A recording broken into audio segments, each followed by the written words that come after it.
Now we're going to take a look at how to create sketch rectangles.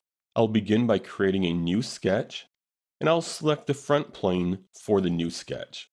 Returning to the sketch ribbon, you'll see that we do have a rectangle icon, and next to it we have an arrow pointing down which represents we have additional rectangle options. Selecting this down arrow, you see we have a corner rectangle, a center rectangle, a 3-point corner rectangle, a 3-point center rectangle, and a parallelogram. We'll begin by selecting the corner rectangle. The Property Manager opens, and under Rectangular Type, you see the 5 different methods or 5 different options for creating rectangles. Now take a look at the graphics on each one of these buttons. The graphics represent the numbers that you would select the points in order to create each rectangle. So for the corner rectangle, I'll be selecting the 2 opposite corner points. Going out to the graphics area, I am going to left mouse click, move the cursor, left mouse click again, and a corner rectangle is created. It's as easy as that.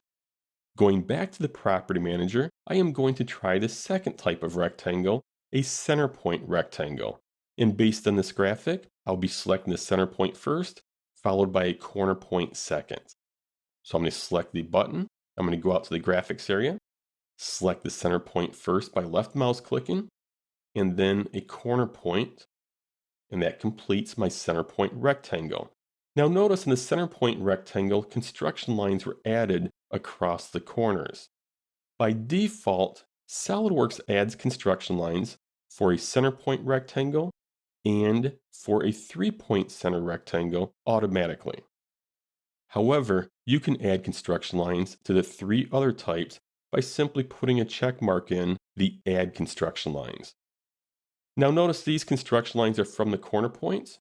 If you need the construction lines to be from the midpoints, you do have an option for that. So if you click inside of the radio button from midpoints, now let's go back out to the graphics area and create another center point rectangle. Select the center point, then the corner point, and notice we have a center point rectangle with the construction lines from the midpoints.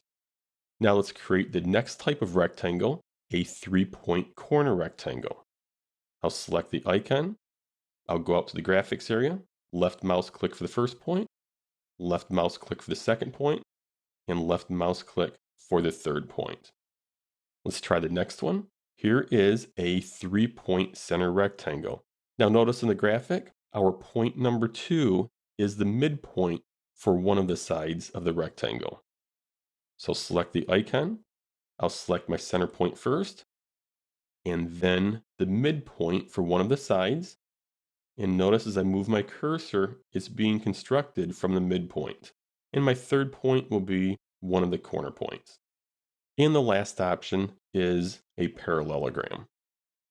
3 corners, 1, 2, and 3. And we have a parallelogram. So as you can see, there are many different ways you can construct rectangles. And you can have construction lines from corner points or midpoints in any one of the 5 types of rectangles.